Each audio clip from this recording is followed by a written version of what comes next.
las cualidades de un liderazgo eficiente. Y esto es importante porque yo me informé a través de los pastores y líderes del instituto que ustedes son líderes, ¿verdad? ¿Alguna función en el ministerio tenemos? ¿Sí? Sí. Muy bien. Usted piense ahora en la función que usted cumple dentro de la iglesia, dentro de su congregación, dentro de su denominación.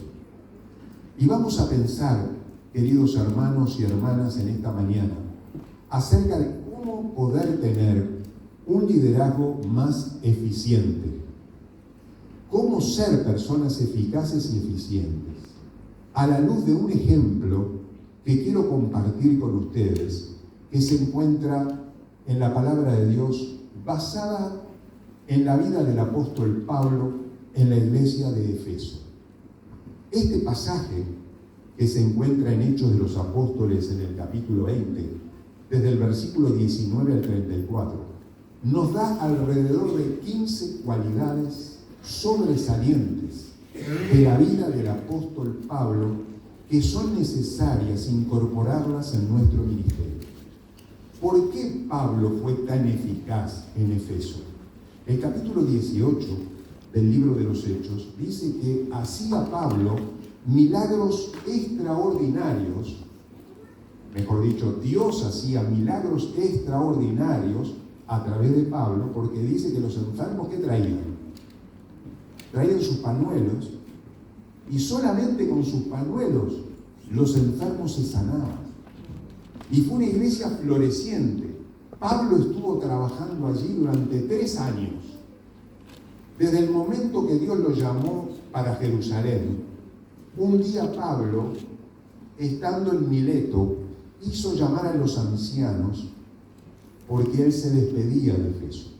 Y durante 3 años, Pablo trabajó día y noche en esa iglesia local, levantó la iglesia, levantó la congregación, un testimonio formidable, la iglesia más grande de la región. Dice la palabra que Dios, como le dije, Dios hacía milagros extraordinarios por mano de él, y uno se pregunta, ¿cuáles son las cualidades de un hombre como Pablo, que durante 3 años trabajó y después hizo llamar a los ancianos de la iglesia y les da testimonio acerca del trabajo que él había hecho?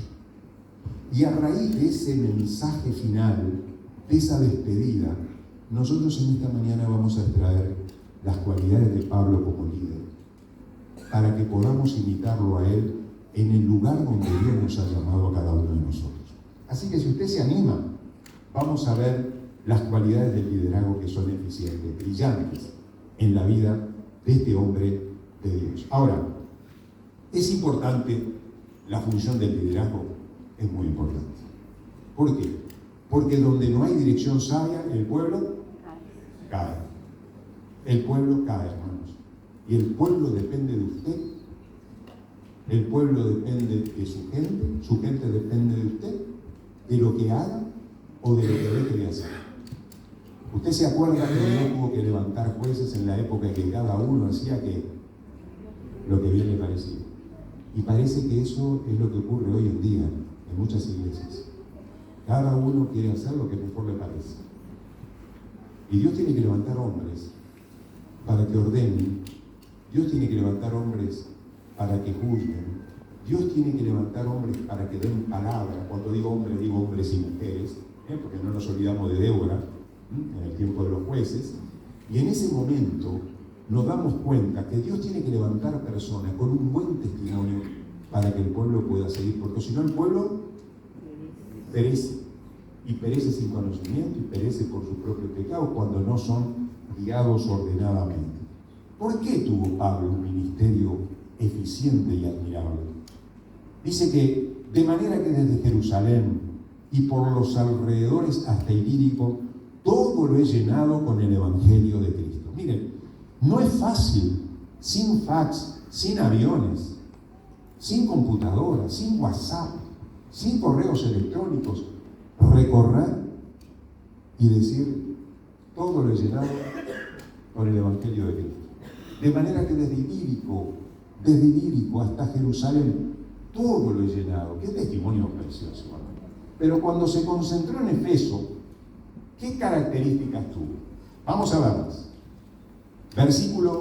Capítulo 20, versículo 37. Primera cosa. ¿Cuál es la primera cualidad y la más importante? Enviando pues desde Mileto a Efeso, hizo llamar a los ancianos de la iglesia.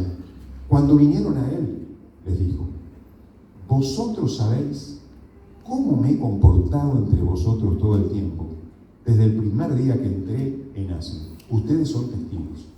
Yo no les mentí nada. No puse una careta, dije una cosa e hice otra. Ustedes saben que yo tuve una conducta ejemplar. Y hermanos, esto es lo que Dios quiere de nosotros. Que cuando Dios nos llame a otro lado, ya sea porque nos jubilamos o porque Dios quiere que hagamos otra cosa, que usted y yo podamos decir: ustedes saben cómo yo me he comportado entre ustedes todo el tiempo, porque tengo una conducta ejemplar. El liderazgo no se basa en lo que digo, sino en cómo soy.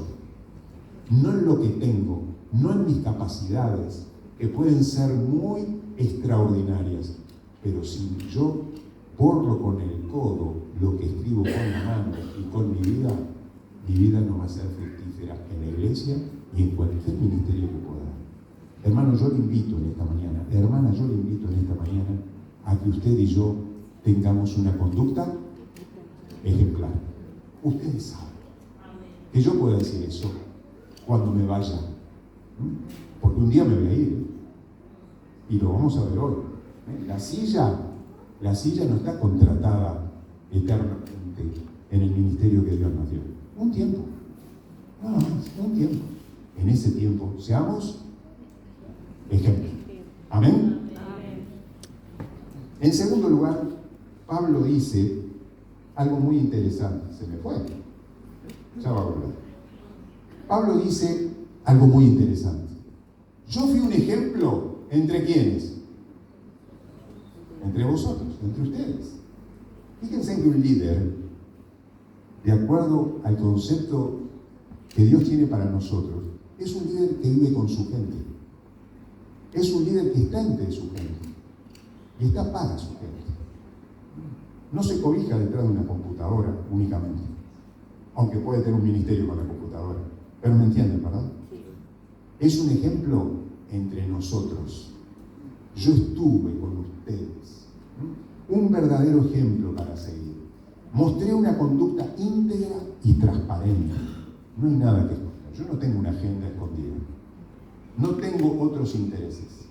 Ustedes son testigos, y Dios también, le dice Pablo a los de Tesalónica, de cuán santa, justa e irreprensiblemente nos comportamos con ustedes los creyentes.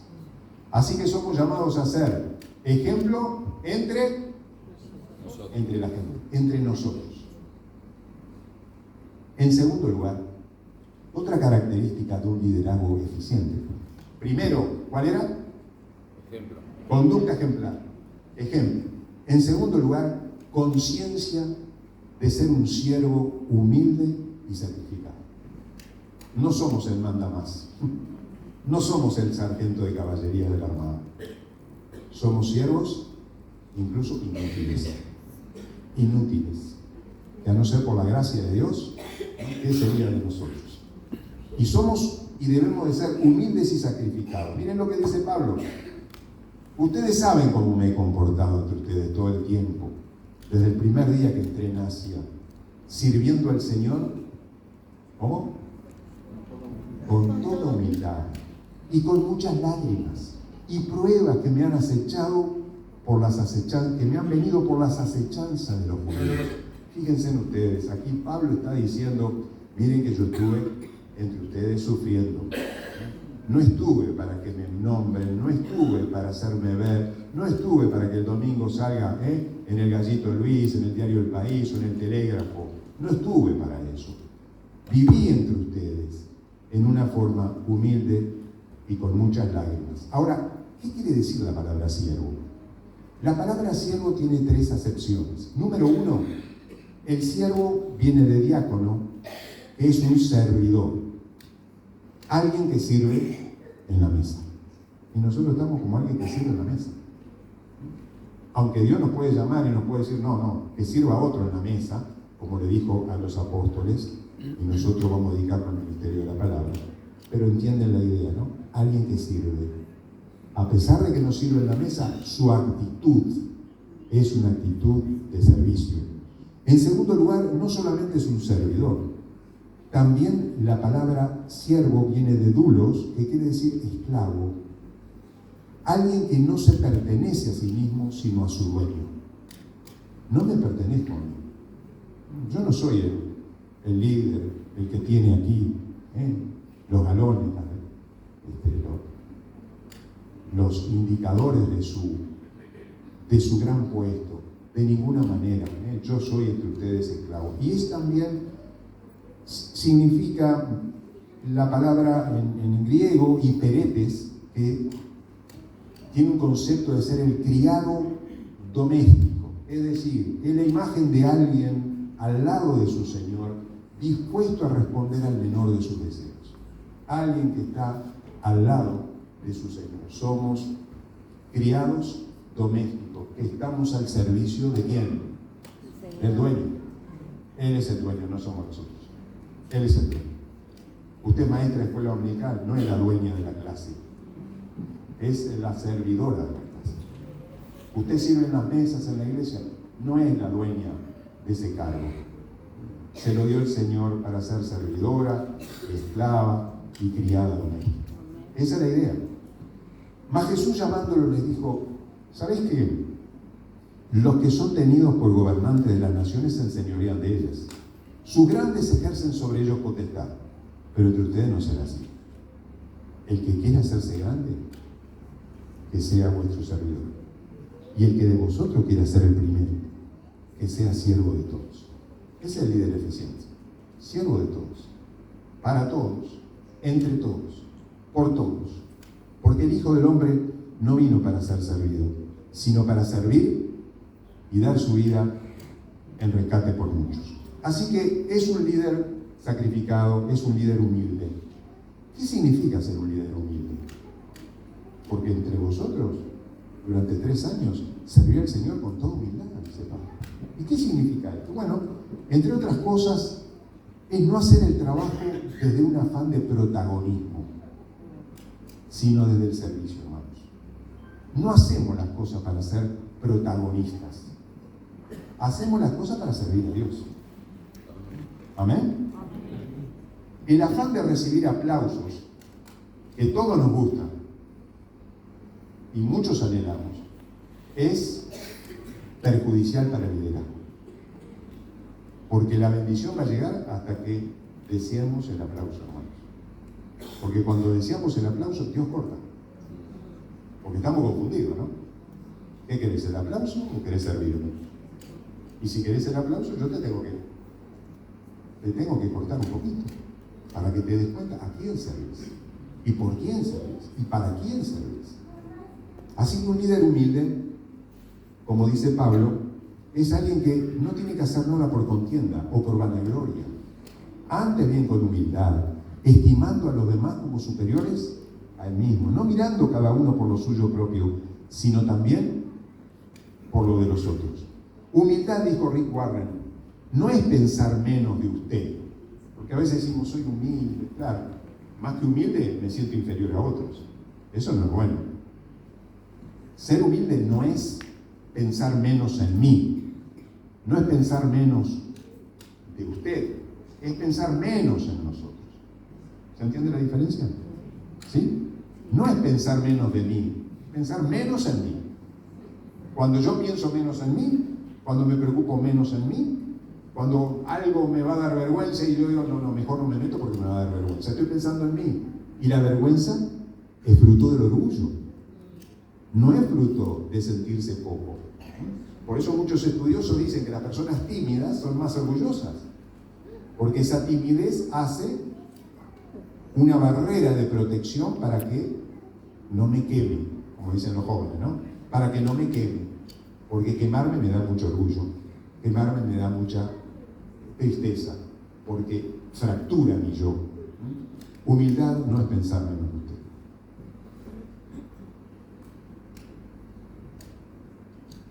Cada tanto se borra, pero eso Es para que nos despertemos, ¿no?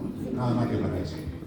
David Stevens, a quien yo conozco personalmente, estuve en la casa de él, es un médico muy reconocido, que ha sido misionero también en África mucho tiempo. Dice: sea humilde, especialmente cuando gana. Sea humilde. Y si le va bien, sea más humilde. Dispuesto al sufrimiento. El liderazgo efectivo es la disposición a sacrificarse por el bien de los objetivos predeterminados. Tenemos objetivos que cumplir. Y a pesar de eso, yo estoy dispuesto al sacrificio.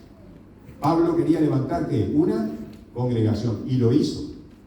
Y por ese objetivo estuvo dispuesto al sufrimiento.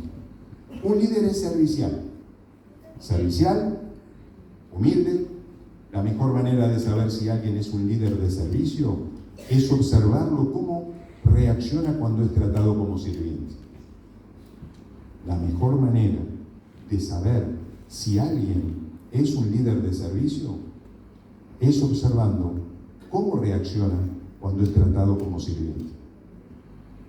Está dispuesto a trabajar duro sin esperar reconocimiento ni recompensa. Está dispuesto a ayudar a otros a llegar a la cima sin celos ni espíritu de competencia. ¿Amén? Amén. Esto pasa en el mundo, hermanos. Lo más triste que pasa en la iglesia también. Lo más triste. Entre nosotros no debe ser así. El que quiera ser más grande, que sea el servidor. Así que usted se equivocó conmigo, yo me equivoqué con usted, ¿verdad? Usted creía que yo de acá iba a salir fortalecido y con las 10 reglas para hacer, para inundar Cardona, para inundar el Uruguay, y ahora yo le digo que menos, como cantamos la canción, ¿no?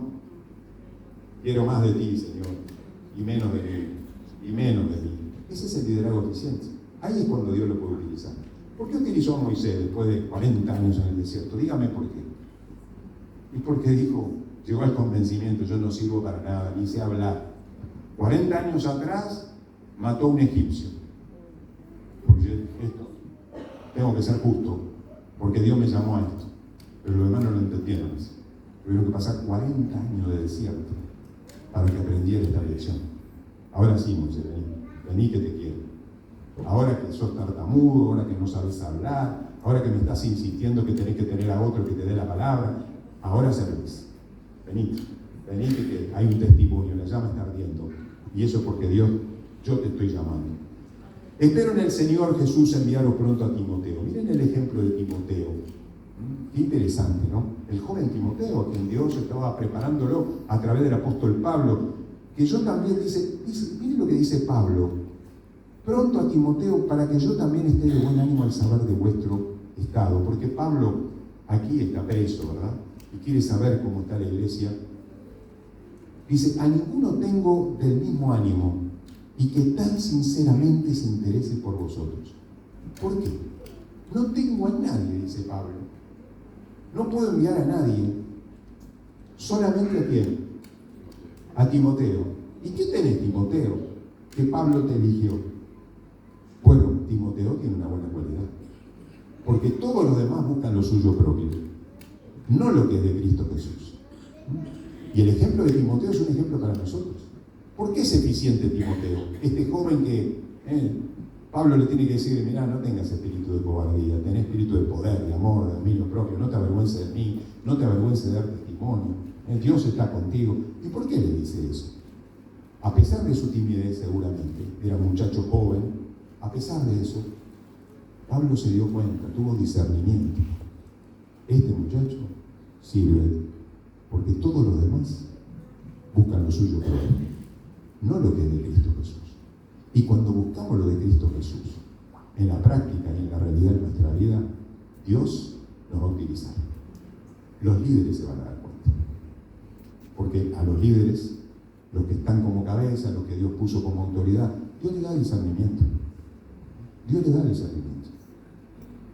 Y descubren que hay personas que están para la de ellos y personas que están para buscar la sinceridad y el interés de los demás hermanos. Ya conocéis los méritos de él, que como hijo a padre ha servido conmigo en el Evangelio. Número 3. Bueno, espero que no se cansen, ¿no? Seguimos unos minutos más. Muy bien. Hay como 15, yo no sé cuándo vamos a terminar, pastor. Es que este pasaje, mire, este pasaje es tan rico, yo no sé si usted lo descubrió, capaz que lo predica, ¿verdad? Pero vamos a sacar tantas lecciones de este pasaje que para mí es un ejemplo, ¿verdad? Número 3, un servicio con prioridades definidas. Queremos ser líderes eficientes, tenemos que tener ¿qué? Prioridades. No, el domingo no voy a la iglesia porque fue en Uruguay. Querido, fue Uruguay, pero está la iglesia del Señor, la que compró Él con su propia sangre. Sos responsable de una área de tu vida, de la iglesia. Tenés que ir. Mire, yo voy a contar un testimonio. ¿Me perdonan si cuento un testimonio personal? A mí la iglesia me invitó una vez, perdónenme que me ponga como ejemplo, es sencillo, pero luego de 20 años me di cuenta. La iglesia me invitó una vez a que yo, en la cancha, había un espacio para hacer deportes. Esto les estoy hablando hace 45 años, ¿no? 40 años, si uno estará viejo, ¿no? Más de 40 años, más. 50 años. Y la iglesia me dijo, mira, a los 2 de tarde necesitamos un muchacho que vaya a cuidar a los preadolescentes, hay fútbol, hay esto, el otro, vení y ordenarlos un poco. Y me dio esa responsabilidad. Yo fui todos los sábados iba. Incluso estudiaba medicina, en ese momento daba examen, pero iba igual, ¿verdad? Estaba mirándolo y estaba con el libro al lado. Así, literalmente. Pero iba. Resultó que un sábado, fue el 24 de diciembre, y yo no les dije nada a los muchachos que no vengan. Y yo digo, es un 24 de diciembre. Yo tengo que ir. Y el 31 me olvidé de decirlo. Y tengo que ir. Era sábado. El pastor justo cae en la iglesia, el pastor que teníamos antes, cae en la iglesia y dice, ¿y vos qué estás haciendo acá? Me dice, no, dice, mirá, yo no le dije a los muchachos que no tenían que venir y bueno, yo soy responsable de esta tarea, tengo que venir, porque si viene el lunes y no me ve y está acá, no puede estar en banda, ¿no? Le digo, dice eso. Bueno, se dio cuenta que yo tenía un poquito de poca memoria, sí, porque me había olvidado, pero la memoria se arregla, pero tenía un poquito de responsabilidad. 3 meses después la iglesia me invita a ser maestro de adolescentes. Y durante 4 años fui maestro de escuela militar de adolescentes. ¿Pero por qué, hermano? ¿Por qué? Porque me vieron capacidad locuaz, capacidad docente, capacidad de maestro, no sé. Pero vieron algo que era que responsabilidad. Si un 24 viene, quiere decir que va a cumplir como maestro de escuela dominical los domingos. Va a venir todos los domingos, va a preparar lecciones. Aunque algún día se olvide, pero bien. ¿Me entienden lo que les digo, hermanos? Entonces tenemos que ser fieles en lo poco para que Dios nos levante más. El que no es fiel en lo poco, no espere cosas grandes del Señor. No espere. Ni vea cosas de los hermanos, porque a veces criticamos a los pastores y decimos, pero este hermano siempre canta, este hermano siempre toca el instrumento, y yo que sé más que él, a mí nunca me invita. Sí, pero este hermano está 1 hora antes de empezar el culto. No, si dice a las 10, y el culto empieza a las 10, 9:30 ya está afinando la guitarra. El otro empieza a las 10, como nadie viene 10:05, y empieza a hacer ruido. Chin, chin, chin, chin, chin, chin. A la hora de empezar el culto, recién está afinando la guitarra.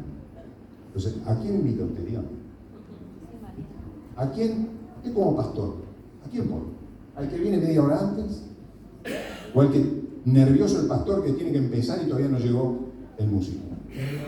Por más capacidad que tenga, porque aunque el año que viene cante en el Sobre o toque en el Sobre, con la Filarmónica de Montevideo, pero no tienen responsabilidad. Entonces, tienen lo poco para que Dios te dé más. Un servicio con prioridades definidas. Número 3, dice Pablo, como nada que fuese útil de anunciar y enseñar el Evangelio. No hay otra cosa más importante. Hermano, ¿cuáles son sus prioridades en su ministerio? ¿Usted tiene prioridades? ¿O pone primero el fútbol, pone primero su comodidad, su descanso? ¿Hay sacrificio? ¿Hay humildad? ¿Hay prioridades? Porque dice el refrán, el que tiene tienda, que la tienda. Es un negocio. Y si no, dedíquese a otra cosa. ¿Para qué va a venir acá un sábado, 300 kilómetros? De repente dice usted, 200, 100. Puede tomar mate en su casa, tranquilo. Dios no lo va a condenar ni lo va a llevar al infierno. Pero si quiere meterse en esto, hay que tener prioridades adecuadas. ¿Amén? ¿Amén? Amén, hermanos.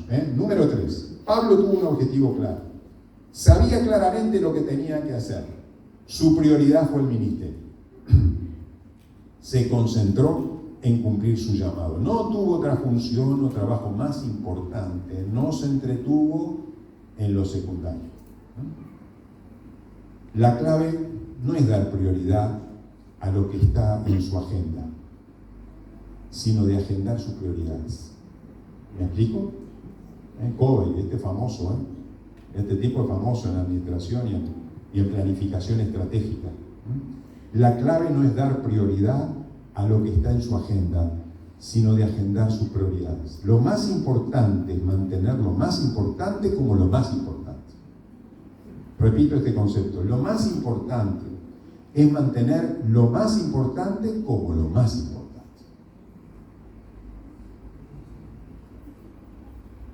Un líder debe saber cuándo y cómo decir que no. Si usted tiene prioridades, hay cosas que va a tener que decir que no. Usted no puede hacer todo, yo tampoco. Un líder debe saber cuándo y cómo decir no. Si a todo le decimos que sí, terminaremos diciéndole no a las cosas estratégicamente más importantes. Un líder que ha aprendido a decir no, podrá decir sí a lo más importante. Hechos 6:2 dice, no es justo, dijeron los apóstoles, que dejemos la palabra para servir a las mesas. ¿Podían servir a las mesas? No, eran orgullosos porque le dijeron a otros que sirvan a la mesa, porque ellos dijeron, nosotros vamos a dedicarnos al ministerio de la palabra y de la oración. ¿Fueron orgullosos? No, sabían lo que tenían que hacer. Y cuando usted sabe lo que tiene que hacer, sabe lo que no tiene que hacer. No haga lo que no tiene que hacer y dedíquese a lo que sí tiene que hacer. Y los apóstoles dijeron, las viudas se están quejando porque no tienen alimentación. ¿Y qué hacemos? Es una necesidad importante en la iglesia, pero yo no puedo, decía Pedro, decía Juan, yo no puedo dedicarme a servir a las mesas. ¿Es importante? Sí, pues nos designemos varones llenos del Espíritu Santo, que hagan esto, que hagan lo otro y que se dediquen a esto. Y nosotros continuaremos en el ministerio de la palabra y de la oración. Prioridades, prioridades, prioridades. Si usted le dice que sí a todo, al final no hace nada. O lo que hace lo va a hacer mal, porque somos de carne y hueso, tenemos todo 24 horas, más no tenemos. Quisiéramos tener 26, no tenemos. Todos tenemos que tener tiempo para dormir, todos tenemos que tener tiempo para comer bien, todos tenemos que tener tiempo para descansar, para jugar, para hacer todo, porque si ordenamos nuestra vida y le decimos que no a las cosas que Dios no nos ha llamado, entonces le vamos a decir que sí a lo que Dios nos ha llamado y vamos a tener tiempo para todo. ¿Amén? Priorizar lo que Dios le dijo que tiene que hacer. Reconozca la diferencia entre lo que tiene que hacer, lo que debe hacer, lo que podría hacer y lo que no puede hacer. Algunas cosas que usted puede hacer no debería de hacerlas. Delegue esas cosas a otros. Y esto viene bien para el pastor, ¿verdad? El pastor no puede predicar, dirigir los coros, cerrar la puerta de la iglesia, abrirla, pagar la luz y el agua la semana que viene porque vence. No puede hacer todo. Hay que delegar. Cuando el suegro de Moisés dio, si tuviéramos tiempo hoy vamos a ver, cuando el suegro de Moisés dio a su yerno, que así venía, ¿qué le digo? Pero algo te falla, Moisés. Dedicate a las cosas más importantes y delegar. Y vas a tener más éxito, y vas a hacer de más bendición. Decirle que no a ciertas cosas para que otros lo hagan. El afán de protagonismo no es bueno. Hay que dar lugar a otros para que hagan lo que otros tienen que hacer y que lo hacen mejor que nosotros. Dediquémonos a lo que Dios nos ha llamado. Número 4. Un líder no debe hacer acepción de personas ni de servicios. ¿Qué es esto? Un líder no hace acepción de servicios ni de persona. Miren lo que dice Pablo. 20:20. Anuncié y enseñé públicamente y por las casas. ¿Testificando a quién? A judíos y a gentiles. Esto nos habla de que un verdadero líder no hace acepción de ministerios, no hace acepción de personas, no dice, mejor lo que quiero es predicar porque todo el mundo me ve. Y bueno, hermano, si tú querés que te vean, algún día vas a predicar. Pero no es esa la función que Dios nos ha dado, porque Dios nos llama a tener un ministerio visible, pero hay momentos que tenemos que tener un ministerio invisible. Y Pablo dice, yo prediqué públicamente. Y en otra oportunidad, agregándolo el ministerio de Pablo, podríamos decir, yo prediqué en el Areópago, me hice famoso en la tele, pero también en las casas donde nadie me veía, donde no se veía el domingo en el periódico, en el diario, ni en Facebook, ni en Instagram. No salí en eso, pero lo tuve que hacer, y no importa, porque ese es el llamado de Dios para mi vida, y yo tengo que hacer lo que Dios quiere que yo haga, me vean o no me vean. Un ministerio visible y un ministerio invisible, y el líder tiene que hacer de todo, y el resultado de la visibilidad lo pone el Señor. Porque muchas veces queremos exaltarnos a través del ministerio, y esa es una debilidad que nosotros tenemos. Queremos desarrollar nuestra vida para que otros vean, qué bien, qué bien Jorge haces esto, qué bien Alicia haces aquello. Cuando no nos damos cuenta de que la función nuestra no es exaltarnos a través de un ministerio visible, sino es humillarnos. Porque la función del creyente es humillarse. La función de Dios es exaltarnos. Dejemos que Dios nos exalte. Mientras nosotros nos humillamos, Él se va a encargar de exaltarnos. Amén. Públicamente donde todo el mundo me ve, y por las casas, a judíos y a gentiles, a pobres y a ricos, a intelectuales y a analfabetos, en el interior o en el exterior, en Montevideo, en una zona de bajos recursos, como en el lugar más residencial, donde Dios te ponga, hermano, donde Dios te diga, en tu ciudad, donde Dios te diga, con quien Dios te abra puertas. No hace su trabajo en función de la visibilidad que tenga. El servicio fue público y privado, en forma imparcial, a judíos y a griegos. El liderazgo no se ejerce en función del grado de notoriedad social, el impacto público, ni por su relevancia social. Guardaos de hacer vuestra justicia delante de los hombres para ser vistos por ellos. De otra manera, no tendremos recompensa de nuestro Padre que está en los cielos. Antes, dice, hacen todas estas cosas para ser vistos por los hombres, ensanchan sus filacterias, extienden los flecos de sus manos, de sus mantos, para ser vistos por ellos. Todo líder debe ser imparcial, Santiago lo dice, no lo vamos a leer. Número 5, estamos avanzando. Número 5, un liderazgo responsable. Responsabilidad, hermanos. Perdónenme que les diga esto, pero después de 30 años de recorrer bastantes lugares, o 40 años, cuando yo voy al banco para hacer un trámite, espero la hora y llego 5 minutos antes, porque yo sé que a la 1 abre. A la 1 abre. Y espero que el banco donde yo tengo que hacer un trámite me abra a la 1, y el banco abre. Viene el portero y sé que a la 1 abre, porque dice de 13 a 18 horas. Ahora, a veces en la iglesia no hacemos así. En la iglesia esperamos y oramos para que los que vengan tarde, que lleguen bien, y mientras esperamos para que lleguen. Un liderazgo responsable, si dice a las 10, tiene que empezar a las 10. Y tenemos que aprender. Y no lo hemos aprendido en todo el mundo. No lo hemos aprendido. Un liderazgo responsable es que si yo anuncio determinada hora, por respeto a los dos que vinieron, tengo que empezar. Y yo le sugiero, hermano, que donde usted está, en el lugar donde esté, en la ciudad donde esté, en la iglesia donde esté, en la clase dominical donde esté, en el grupo de jóvenes donde esté, en donde sea, La hora es sagrada, por respeto a los que vienen en hora. Y todavía le decimos, Señor, bendice a los que llegan tarde, bendice a los que... ¿Qué va a pedir por los que? Vamos a orar por los que están acá. Y los demás que se avergüencen.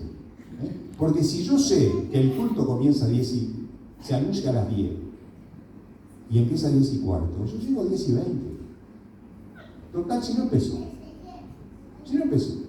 Ahora voy al banco y los del mundo saben cómo empezar, porque atraen qué. Quieren dar buena imagen, quieren tener fidelidad con el cliente. Y la iglesia debe tener fidelidad con los clientes también. Y se muestra a través de la responsabilidad, a través del tiempo, a través de decimos una cosa y lo hacemos. Y los demás que vengan. Y cuando no vienen, llegan tarde, ellos se van a avergonzar porque llegaron tarde. Y van a estar nerviosos ante el culto. Mirá que empieza a las 10. Y el diácono tiene que ponerlo bien adelante.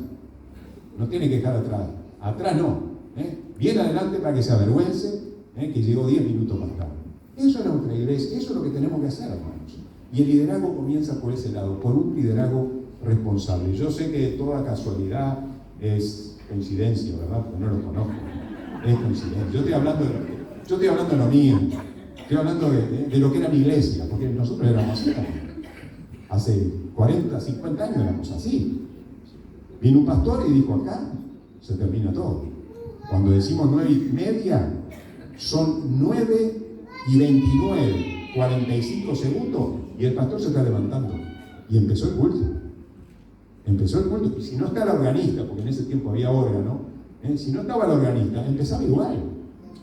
Que se avergüence el organista. Yo no voy a esperar por el organista. Yo dije a las 10, empezamos a las 10.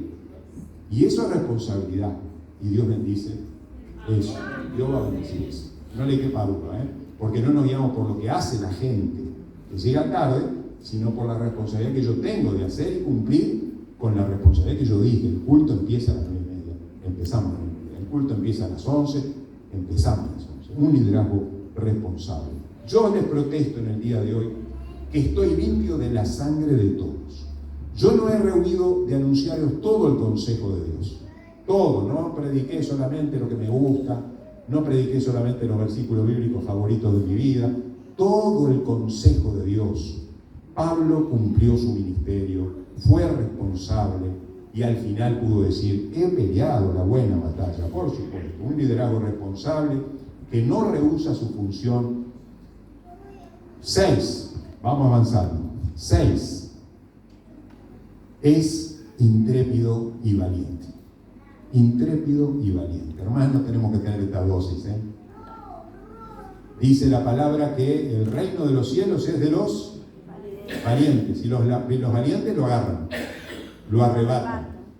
Y hay momentos en la vida del liderazgo que tenemos que poner la cara. Vamos a tener que poner la cara. Vamos a tener que ser valientes. Y no queda otra. Yo, dice Pablo, ligado en espíritu, voy a Jerusalén, sin saber lo que allá me ha de acontecer. Yo sé que me esperan cárceles y tribulaciones. Salvo el Espíritu Santo, me dice por todas partes que me esperan cárceles y tribulaciones. Pero yo me voy a Jerusalén, porque Dios me dijo que me vaya. Y si Dios me dice que me vaya, me voy. Valiente. No, Pablo, no te vayas. Lo querían persuadir, lo querían convencer. No sufras, Pablo, no sufras. Quédate con nosotros. Dios me llamó a Jerusalén. Quiero ser intrépido, quiero ser valiente, porque es necesario que el liderazgo se caracterice por valentía. Y cuando en el Antiguo Testamento, el ejemplo del Nuevo Testamento, había en el Antiguo Testamento, cuando había un capitán, un jefe que se iba a preparar para la guerra, había una cláusula que él decía y preguntaba: ¿hay algún pusilánime, medroso entre ustedes? Vuelva hacia su casa y no apoque el corazón de los hermanos. ¿Hay alguno que se achica de hacer lo que tiene que hacer? ¿Hay alguno que quiere poner palos en la bicicleta, en la rueda, para que esto no marche? porque tiene miedo, porque dice que no, porque no tiene fe, que se vaya a su casa, porque va a contagiar a los demás, le va a hacer daño. Ese no sirve para la guerra. Hay que ser intrépido y valiente, que Dios nos dé esta gracia. Amén. Necesitamos un espíritu de valentía. Por eso Nehemías, cuando construyó los muros de Jerusalén, dijo: un hombre como yo ha de huir. Yo voy a huir. Y tenía enemigo, ¿no? Si habrá tenido enemigo. Mire, el rey le dio todo. Era copero del rey, le dio todo. Pero los del pueblo empezaron a hacer tramoya para ponerle cualquier impedimento para que no suba esos muros de Jerusalén. Vine a la casa de Semaías, hijo de Delaía, hijo de Mehetabel, porque él estaba encerrado, el cual me dijo: reunámonos en la casa de Dios dentro del templo y cerramos las puertas del templo porque vienen para matarte, Nehemías. Esta noche vendrán a matarte. Miren lo que dice Nehemías. Entonces dije: un hombre como yo ha de huir. ¿Quién que fuera como yo entraría al templo para salvarse la vida? No voy a entrar, vamos a seguir. Dios nos llamó a construir los muros, vamos a construir los muros. No importa que haya oposición, siempre va a haber oposición, hermanos. ¿Y la peor oposición cuál es? Díganme. La de adentro, la interna, porque sabemos que los del mundo no quieren seguir al Señor, eso lo sabemos. ¿Quién duda que los del mundo están en contra de nosotros? Pero el problema es que los de adentro están en contra. Los de adentro a veces, los propios, hermano, en vez de tener un espíritu colaborativo con el liderazgo, con el pastorado, ponemos trabas. Le buscamos pelo a la lengua. Hacemos cualquier cosa para que la cosa no funcione y razonan tanto. Hasta economistas son. Tienen posgrados en razonamientos y en contaduría y en economía, porque dicen: no, esto no, ¿de dónde vamos a sacar el dinero? Bueno, si Dios nos llama para algo, Dios también te va a suplir, hermano. Adelante, no tengas miedo. Si hay que construir los muros, los vamos a construir. Un hombre como yo ha de huir, decía Nehemías. Número 7. Dispuesto a pagar el costo y correr riesgos. Todo tiene un costo. Todo tiene un costo. Nada gratuito. En inglés hay una frase que dice: there is no lunch free. ¿Qué quiere decir eso para los que saben inglés? No hay comida gratis. Vamos a almorzar, ¿no? Alguien lo va a pagar. Alguien lo va a pagar. Eso se paga. Ese café que está ahí, alguien lo pagó. Alguien lo pagó. Entonces, nada es gratuito. Todo tiene un costo. Esto también tiene un costo. Estar en este negocio tiene un costo. Ahora, yo ligado en espíritu voy a Jerusalén sin saber lo que me ha de acontecer. Salvo que el Espíritu Santo por todas las ciudades me da testimonio que me esperan cárceles y tribulación. ¿Qué negocio, ¿Qué negocio? Te va del confort de Efeso, tenés a los ancianos tuyos así, que están colaborando contigo, levantaste la mejor iglesia de la región, y ahora te vas a Jerusalén donde te esperan cárceles y tribulaciones. Y sí, me tengo que ir porque Dios me llamó. Y si Dios te llama, hermano, hacelo. Pero vas a sufrir. Y bueno, yo estoy dispuesto a pagar el costo. Estoy dispuesto. ¿Amén? Ese es el liderazgo cristiano. Hoy se necesitan líderes así. Líderes eficientes, líderes que estén dispuestos a correr riesgo. Pablo estuvo dispuesto a pagar con su propia vida. Se lanzó al vacío. Hay momentos en la obra que nos tenemos que lanzar al vacío. Ustedes, pastores, los que son obreros del Señor a tiempo completo, saben muy bien lo que estoy diciendo, ¿verdad? A veces uno se lanza al vacío. Puede tener un liderazgo exitoso, pero sin correr riesgos es difícil, no se puede. Si eliminamos el riesgo, reducimos la recompensa. Si eliminamos el riesgo, vamos a reducir la recompensa. Martin Luther King dijo: la medida máxima de un hombre no es donde se encuentra en los momentos que se siente cómodo, sino donde se sitúa en tiempos de desafío y controversia. Mire a David, mire a Moisés, perseguido por Saúl. David lo enfrenta, está durmiendo, le corta el manto, pero no lo mata. Al ungido no se toca. Por eso un día Lucas en los Hechos de los Apóstoles dice, hablando de David: he hallado a David, hijo de Isaí, varón conforme a mi corazón, quien hará todo lo que yo quiero. Mire que David pecó, mire que David hizo desastres, pero tenía el corazón de Dios. Tenía el corazón de Dios. Lo más próximo al corazón de Dios era David. En tiempos de desafío, de controversia, mostró fortaleza y el tiempo fue de a poco. David no entró a primera. Saúl le dio con todo. Aún después de muerto, sus hijos quisieron sublevar a David. Y poco a poco David fue creciendo en su reino hasta que fue el rey instalado completamente. Cuando Dios te llama a algo, no es a veces de la noche a la mañana. Tenés que saber que hay un tiempo. Un tiempo que se necesita para que las cosas se concreten. Y en ese tiempo hay que correr riesgos y hay que ser valiente. Un buen líder está resuelto a seguir adelante sin importar lo difícil que sea el camino. Un liderazgo basado en la palabra, número 8. Descansamos en 2 minutos. Un liderazgo basado en la palabra. Porque tiene que estar basado en la palabra. Arrepentimiento y fe, palabra de gracia poderosa para sobreedificaros y daros herencia. Tuvo a la palabra por sobre todas las cosas. Hermanos, nosotros nos guiamos por la palabra. Mire todo lo que hablamos. ¿Sabe? Mire, empiece a contar usted todos los versículos bíblicos que yo dije hoy. La palabra. La palabra es la que nos enseña. Entonces necesitamos aferrarnos a la palabra. Nuestro liderazgo tiene que ser basado en eso. Su influencia fue basada en la palabra y en la dirección de Dios.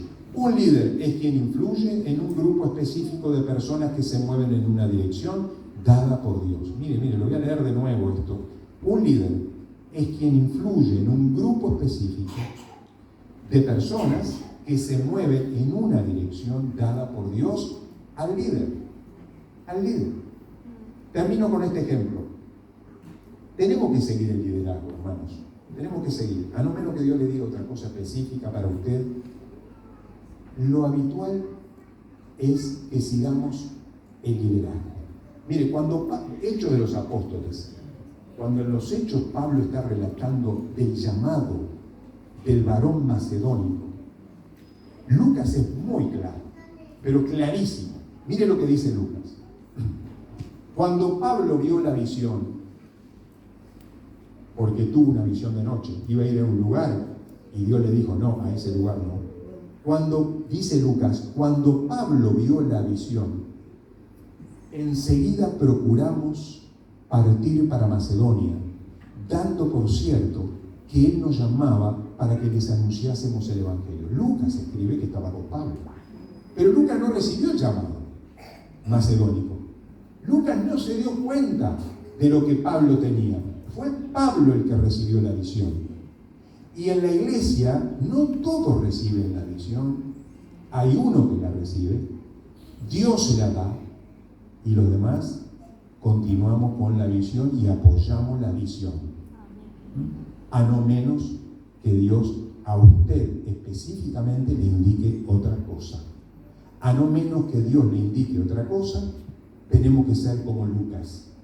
Cuando Pablo vio la visión, enseguida procuramos, lo apoyamos y procuramos partir para Macedonia, dando por cierto que Dios nos llamaba para que les anunciásemos el Evangelio. Si Dios llamó a Pablo, ¿por qué dice Lucas?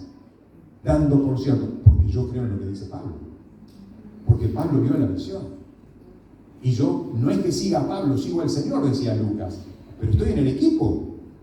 Y en el equipo, no solamente Pablo es el importante, todo el equipo es importante. Todo el equipo, pero el que da la visión es Pablo. Pablo es el que ve. Esto es lo que dice eso. Un líder es quien influye en un grupo. Pablo influye en Lucas, en un grupo de personas, en su equipo, que se mueven en una dirección dada por Dios. ¿Cuál era la dirección que Dios le dio a Pablo? Macedonia. Entonces, ese es el mecanismo por el cual la iglesia avanza, por el cual la iglesia crece. Por supuesto que el pastor tiene que estar, como Pablo, ¿no?, conectado con Dios y recibir la visión, porque recibió la visión porque estaba conectado con Dios. Y ahí está la responsabilidad de quienes forman parte del liderazgo, ¿verdad? Hacemos un descanso, hermanos, y después seguimos con la 9. ¿Está bien? Amén. Amén. Bueno, muy bien. Tenemos café, té, agua. Yo ya tomé agua. Ya lo tengo acá. Les gané a ustedes. Tenemos librería. Y tenemos librería, dice la hermana. Mire, ¿cómo se llama usted, hermana? Shirley. A ver, levante la mano. Parece, hermana Shirley. Bueno, a ella le dicen cualquier pregunta. Si le piden una oferta, puede hacerla igual, la hermana Shirley. Si le piden oferta, usted tenga la libertad de hacerlo. No hay ningún problema. Bueno, Dios le bendiga.